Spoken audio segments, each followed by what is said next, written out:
Now it's been a year. It had more of an impact on my life overall rather than a health risk for myself. My issue was not COVID itself. I think my issue was like a lot of things happened at the same time, and one of them was COVID.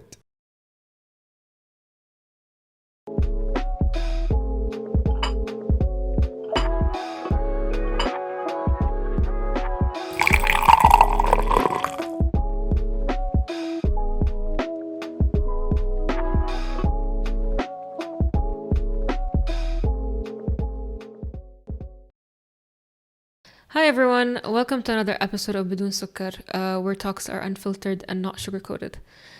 So today I have Ahmad again, my husband, for people who don't know him. Thank you for having me again. So usually I chase content or chase topics, but this time a topic found us.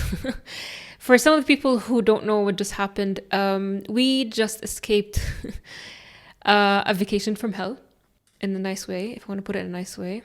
The best way to describe it, actually, yeah. So, just give you an idea, what we're going to be talking about today is we went to South Africa, and fourth day in, our lives completely changed overnight because a new variant has been found, and I'm sure everyone has heard of it. So, yeah, initially I was going to recount what happened, and we'll take you through the journey that we had that neither of us really didn't ask for. And I didn't need it, and it didn't make me stronger or better. I don't know how you feel about it. It didn't change anything. It didn't, really. I just went through a very traumatic experience, and that's it. We're just lucky and privileged that we're here to tell our story, and we're laughing at it now, although they're not necessarily happy laughs. They're more nervous laughs. So some of you have requested that I speak about COVID. And I often wondered, like, what am I going to say about it? Because I was one of those people who felt like they were never really affected by COVID. 2020 was actually really good for me. And it was really hard to say that because I know people are struggling. But I think Ahmad, on the other hand... I never had 2020 was not so nice to me, I would say. Yeah, he struggled a little bit. For me, I think the way I defined impact was becoming more aware, becoming more scared of what's out there in the future, and being scared of the germs and catching COVID. I was never really scared of COVID. I did the minimum requirement by law and everything, but I was reckless in my own opinion because I was never worried about catching COVID. And I did catch it, mind you. Because you were reckless, yes. No, actually it took me a really long time. And I caught it when it spread really, really badly in Dubai in January. So it took me a while, okay? I expected that I'll catch it before that. But took you a year, I think. Yeah, give or take. But I wasn't afraid because privileged enough, I didn't have anyone that was worried to give it to. And I knew I was healthy enough that I will be fine. And luckily, I got it. It was a bit tough. I struggled for 10 to 14 days. But I knew I was going to come out of it fine, and I did. But now it's been a year. It had more of an impact on my life overall rather than a health risk for myself. My issue was not COVID itself. I think my issue was like a lot of things happened at the same time, and one of them was COVID. So, end of 2019, I moved to Dubai, and again, I know Dubai, but moving to Dubai, taking everything from Saudi and going to Dubai was not easy.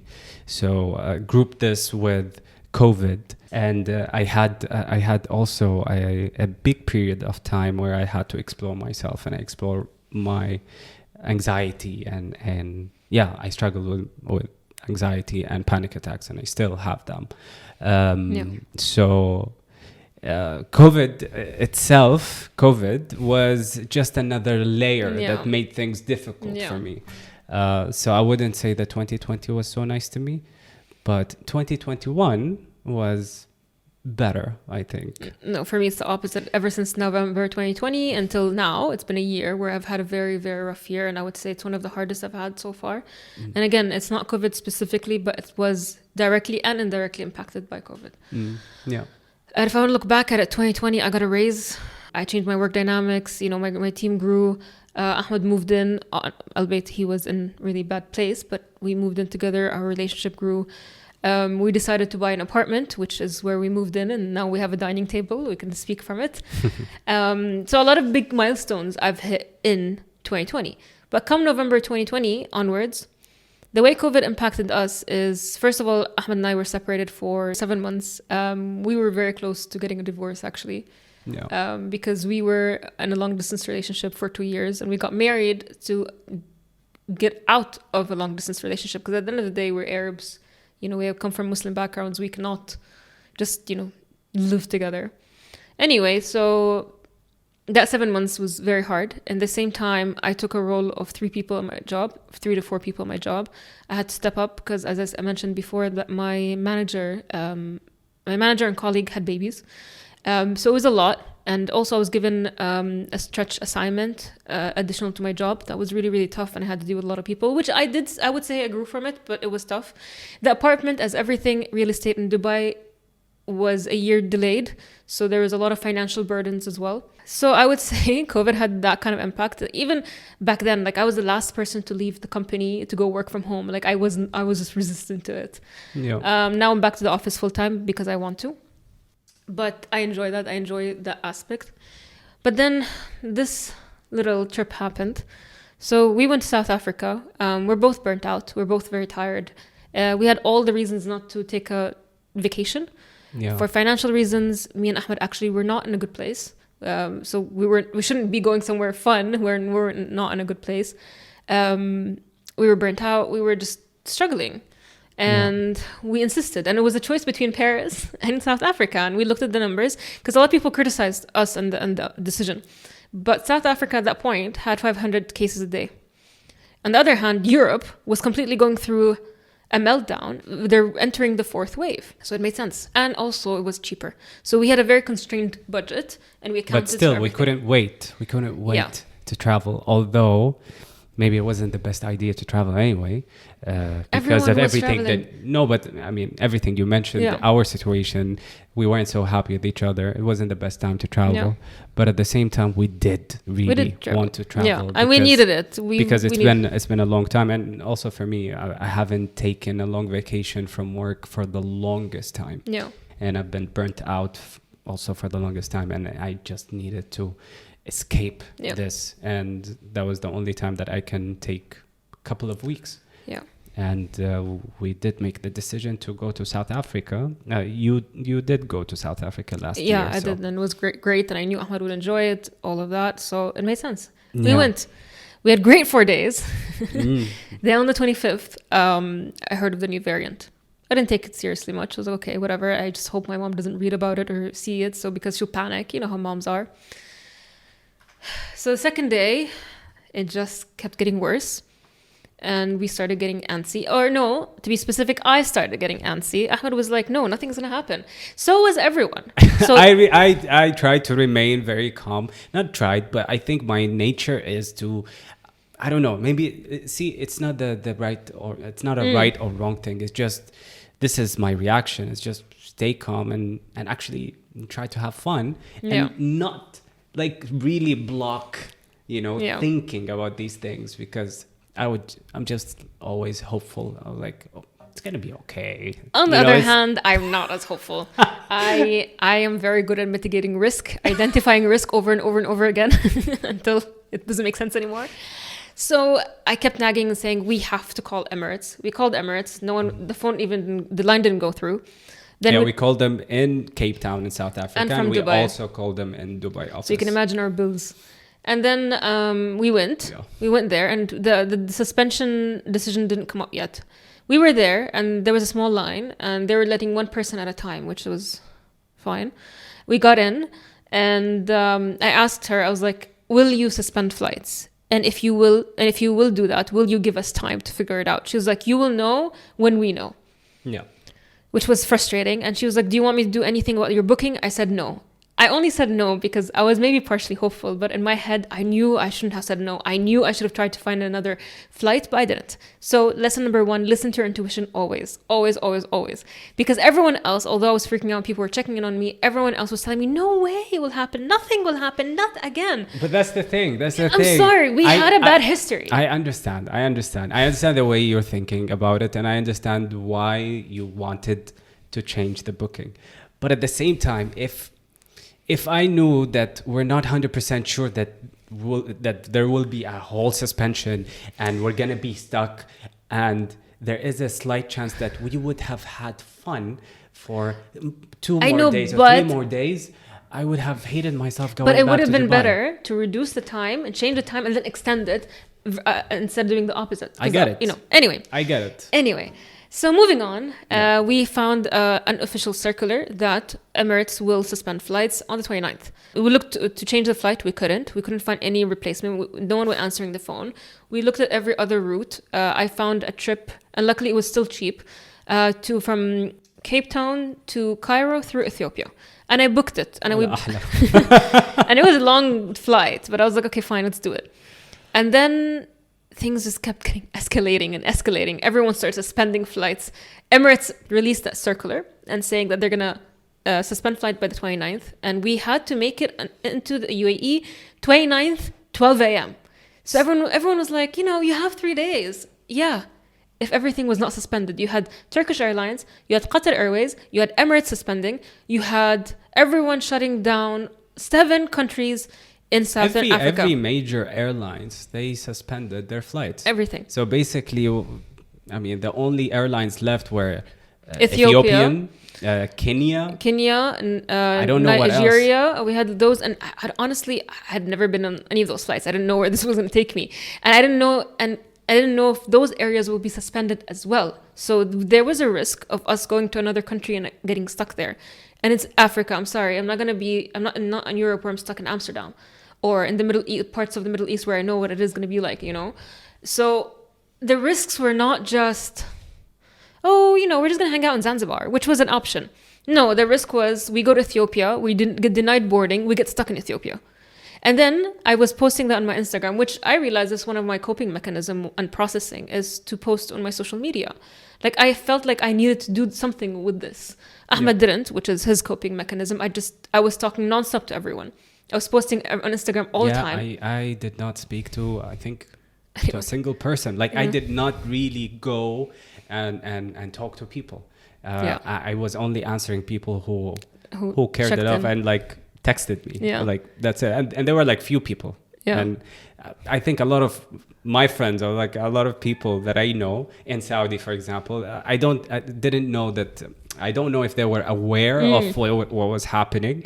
And I don't know if I told everybody that you're traveling, that I'm traveling to South Africa anyway, because I don't see them and I'm not. They don't know my day to day. So that kept it. I was getting anxious seeing your posts. I was seeing you post. It was your coping mechanism, but at the same time, I was like, oh my God, this is getting more stressful.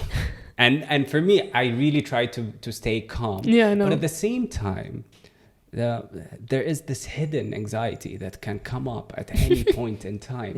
And when it comes, just my body shuts down and it it manifests in my body in the worst possible way. You internalize anxiety and your body manifests this. And this will come into the conversation in a bit. And for me, I release it. I can't keep it in because if I keep it in, I will explode.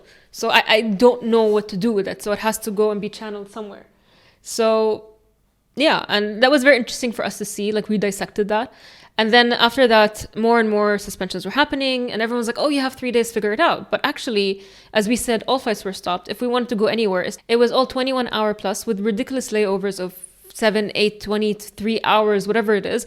And the cost was triple a normal price. And we're talking one way here. I didn't have the money. Everyone was acting like they're rich or something. I'm sorry. I didn't have the money. We were traveling on a very, very strict budget. And that was one reason maybe we shouldn't have traveled. Yeah. Where we did have enough money to travel, but that's it. And it was almost payday also. So we're like at the end of it. I had a few hundred dirhams in my account.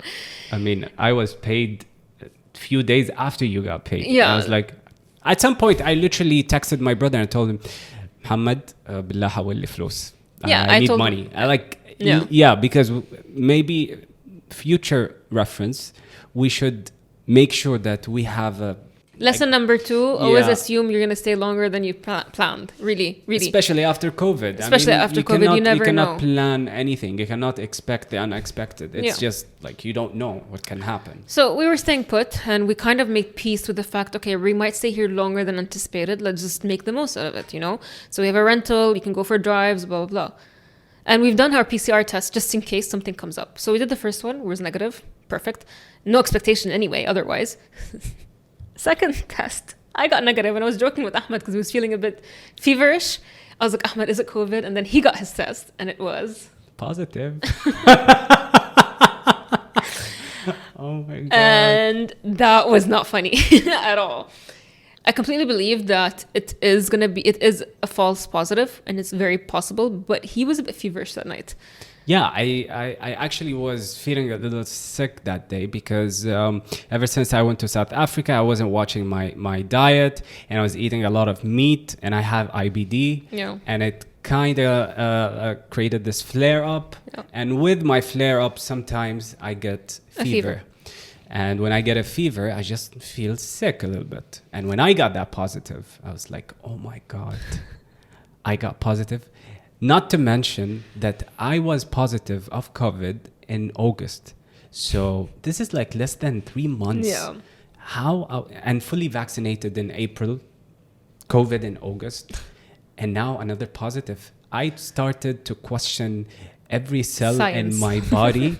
And I was like, no, Yeah. my immune system is completely bad, and I actually started feeling more and more sick. Yeah. I started believing it. Yeah. And if you remember, I couldn't sleep that night because I felt, well, my anxiety obviously kicked in, and I couldn't sleep, and I actually felt some shortness of breath. And I had to tell him, I was like, Ahmed, it doesn't make sense that as soon as you saw positive, you had shortness of breath. It must be in your head. Like, I know, because his body does manifest anxiety and manifest all of these things. I swear, the mind is a strong Yeah. My mind is one of a kind, and Yeah. it kind of screws my body every single time that I'm faced with a traumatic experience. So I was still in disbelief. Fine. The second day, Ahmed was like, I'm feeling a bit better, but I'm not. I'm going to go sleep. And this is where I was alert. I was like, oh my God, he's actually sick. And I knew that it was just a matter of time where I'm going to be positive. He's going to be negative. It'll be an endless cycle. I felt like I hit a wall. Walls. Yeah, because repetitively. because this literally meant that It could be we're months. It could be months, but the minimum is, let's say, a couple of weeks. Minimum. We would have stayed, and we would have needed to pay for 2 more weeks living in South Africa. Not to mention that we have a lot of financial commitments back in Dubai. If I'm being honest, and maybe some people don't appreciate this, but I have a personal loan, I have a mortgage, we have other payments. We have cats, although they were taken care of, but we have a lot to go back to in Dubai. And I also had a small procedure lined up for me. Like, there are things I had to do. Yeah. So I know some people ask me, like, what were you worried? What, you have your laptop, your cats are fine. I just felt the uncertainty, the lack of control, the lack of knowing, I think, more than anything. Also, we contacted the embassy, the Saudi embassy, which was disappointing, to be honest. I mean, we called them. They answered, which is good. I mean, the first call was a really good call. It was really good. Yeah. The guy literally told me, guys, stay put. Yeah. And enjoy the rest of your vacation, and we're gonna get back to you with whatever you need to do. Yeah. But then we heard suspension from Saudi. We did. And we didn't hear anything from them. They asked us to report our numbers, our passport numbers and phone numbers and whatnot. Yeah, we did everything. Yeah. But nothing came out from it. We called them again and again. They stopped answering the phone. Yeah, So- that was the time when I got really annoyed, because Yeah. I'm calling you on your emergency Yeah. line. So What you're if something was supposed, even like, more serious? Yeah, so you're supposed to answer. Yeah. And as a Saudi, I felt really offended. I did not like it. Yeah. That they did not answer. So You feel left out. You feel left behind, left out, and there's no way to go back. And it was, and also again, let's not forget that me and Ahmad were separated for 7 months. I know people in April 2020 couldn't come back home for 4 months. The history was not a positive one. yeah, the 7 months, just to give more clarity on that.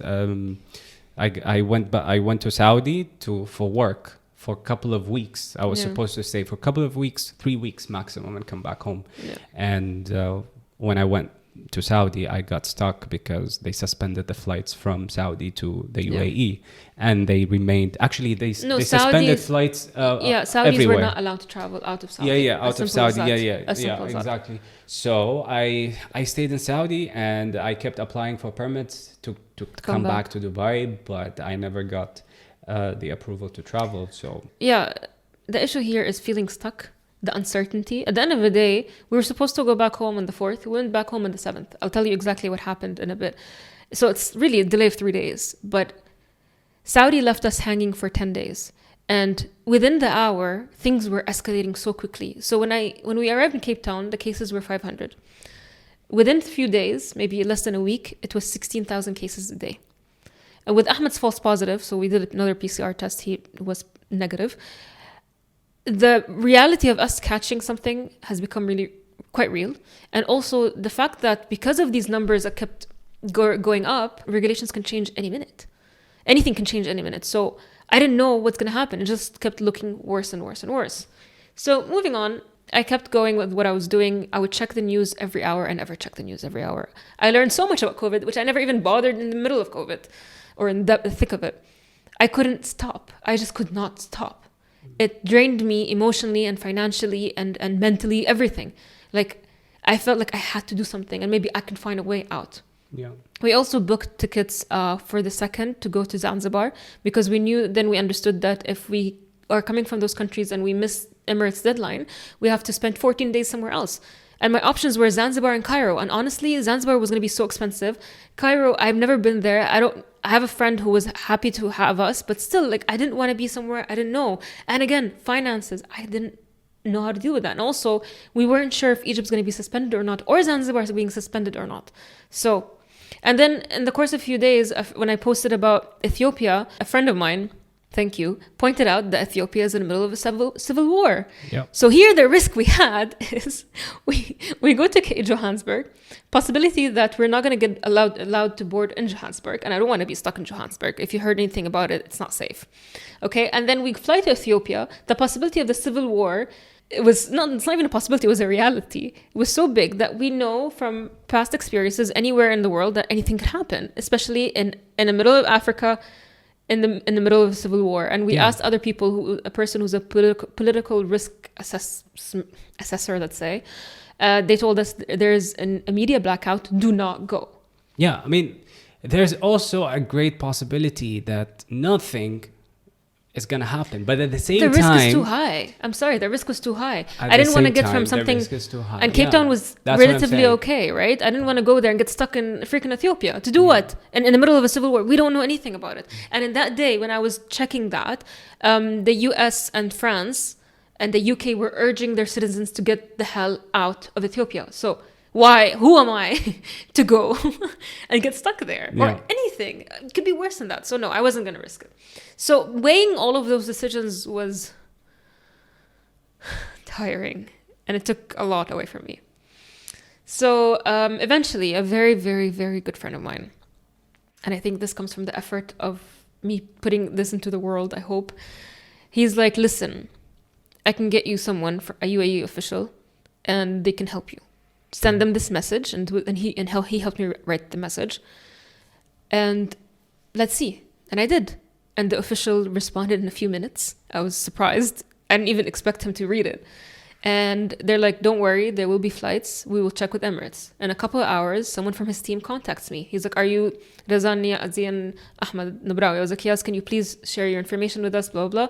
And someone will contact you. And a travel agent contacts us. And within a few hours, we were driving around, returning the rental. She tells us there's a flight to from Kenya to Dubai. Can you make it? I was like, yes. And you know how much it cost us? 12K. One-way tickets. 6,000 dirhams each. And at this point, I had to use 2 cards because my cards were maxed out because I spent so much money on everything else. Sorry. So we rushed back to the apartment, and obviously the taxi driver was taking his sweet, sweet, sweet time. Oh my God. No, but let's be specific on timing. When we dropped the rental car, it was 11. No, it was 12. Okay. Yeah, so 12. By 12:15, we decided to make a move back to the apartment. Yeah. And packed like crazy. And the Yeah. flight was at 2:15 p.m. So we had really little time, and the airport would have taken us 45 minutes. So we were panicking. And then I heard from a colleague of mine who got stuck as well, that he was denied boarding, although he would have made it in the cutoff time for Emirates. So I was like, do I want to go to Joburg, get stuck there, and not even get allowed back in? It was a big issue. So I called the official guy. I was like, I don't know if I can make it. Would you let us in? He's like, yes. But then he's like, there are going to be flights in December. And I said, fine, we'll take it. December the 7th, yeah. And then ever since then, I relaxed a little bit, but still, I kept watching the news. Yeah, you looked at me and you were like, should we go? Yeah. Should we stay? Should we go? Should we stay? And like, I was waiting. I was really waiting for him to tell you that there is another possibility Yeah. to travel on a different timing. Yeah. Because I just did not want to go. We would not have made it. That stress, because it was 12:15 and it would have taken us another 45 minutes. Like, we would have made it to the airport around 1:15. Yeah. This is a good hour. I mean, we would have made it to the plane, but the amount of stress, the amount of whatever we're gonna go through during that hour is a lot. Yeah. And the airport obviously is going to be a whole mess. It was slammed by people who were trying to find flights. So it was a nightmare. So we decided against it. Yeah. We felt relieved about it, but then we just kept waiting. And we waited until I kept checking in and worrying if this is going to happen or not, because why should anyone do this for us? Like, at the end of the day, we were privileged enough to even have this option. Other friends and other colleagues went to other countries and they had to pay double and stay in other countries for 10 to 14 days and come back. So I'm very lucky to have this person, and I'm happy he did help us. Yeah, but at the same time, I think what's interesting here is that if I were in this position on my own, I mean, if you were in this position on your own, nothing would have changed. You would have done exactly the same. Yeah.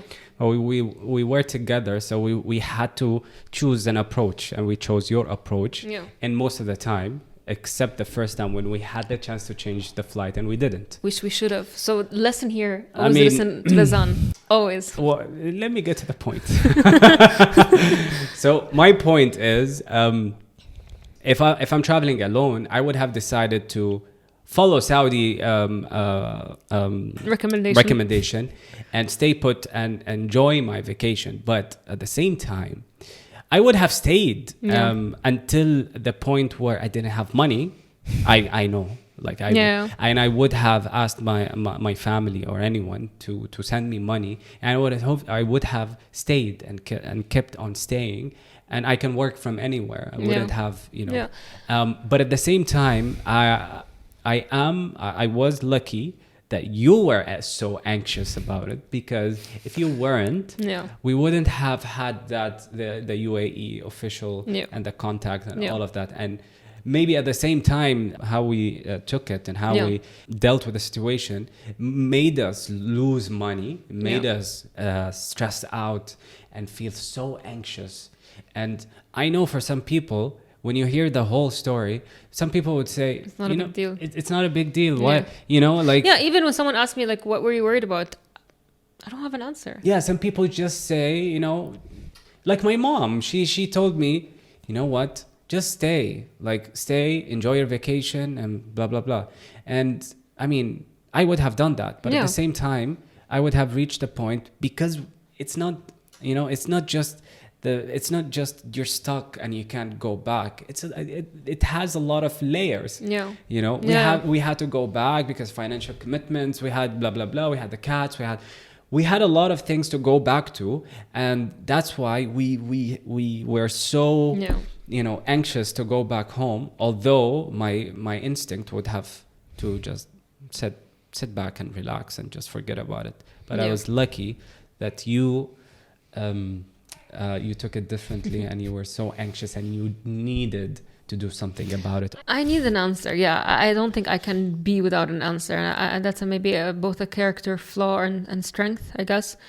I needed to find something. I needed to find a way out. I needed to get out. I don't like being stuck. I can't handle not having that control over my life. We couldn't have really a lot of fun because, as I said, the cases were rising.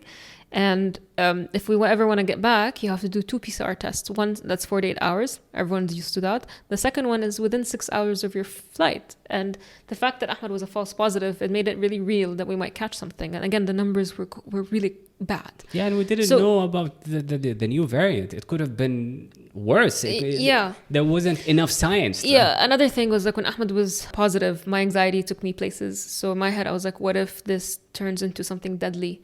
What if this is the end? What if I have to rush him to the hospital? Like, I don't know. I didn't know what to do. I didn't know what possibilities. And people have a survival instinct, which is mitigating risk and assessing all risks, and to be prepared. But also that's part of my anxiety, where I have to know everything, where I have to be prepared to all scenarios, which is quite damaging, but I don't know what else to do. And this gives me a sense of control or something. It's the closest control I could gain. Yeah, I mean, because I had a similar experience, not the same, but when I was stuck in Saudi for 7 months, at the beginning, I was doing that. I was very anxious. I was very stressed out, and I was going left and right, and I was asking people, and I was asking for wasta, and I was doing everything that I could possibly do. And I think this is another reason why I acted differently, because I tried that. It didn't work. It did not. It didn't just not work.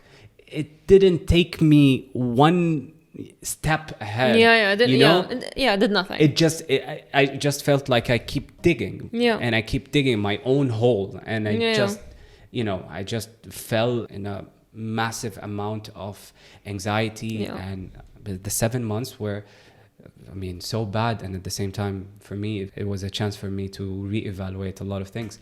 But no, they were really bad. And maybe that way did not work for me. And that's why the first instinct that I had is just stay calm. It makes sense. Again, people do different things. And I know this is my go-to and this is your go-to. And they work in different circumstances. I don't know if I can just resign. I don't know if I can just give in. I don't know. And this is, again, a character flaw and a strength at the same time.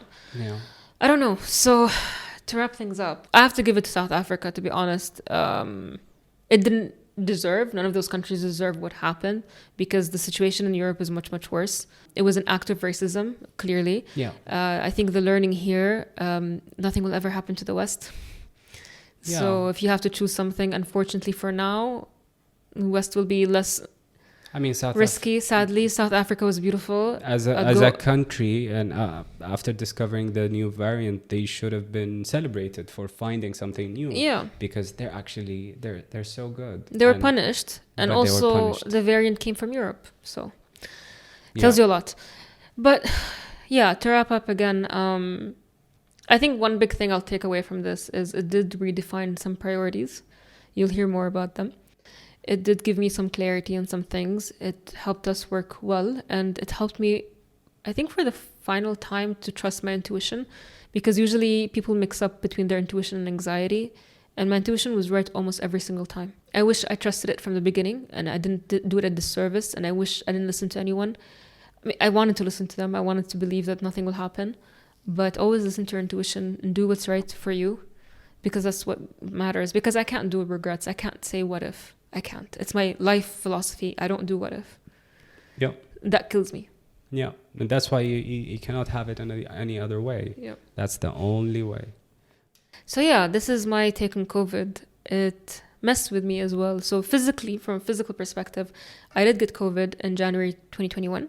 Ahmed got it in August. The main impact that I had, it was a struggle. It was a bit tough, and I was not vaccinated back then or at that time. Yeah. And you were alone? Yes, I was alone because Ahmed was stuck in Saudi. Yeah. I had 14 days before I was okay. I didn't need to get hospitalized. The big impact I had was actually on my cognitive abilities.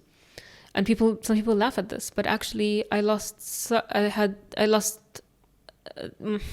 you can see it now. I lost my grip on words. I forget words. I know what I want to say, but I forget words. And for someone who leads a lot of meetings and speaks a lot, and all I do is presentations and meetings all day long, it was a very hard reality, and it was really hard for me to not feel less confident. Also, it makes me less... it's happening again. It stops me from being articulate or sophisticated in my language because I forget words. And then I learned from my doctor. She told me because I'm a carrier of a specific disease, I actually have developed an allergic reaction to COVID. So when Ahmed got sick, and it was more like a flu, to be honest, because he was vaccinated. Yeah, I was fully vaccinated. That's why I was only sick for a few days. And that's it. I showed symptoms of allergies. So I became puffy. My face was itching me everywhere. And I don't ever get allergies from anything.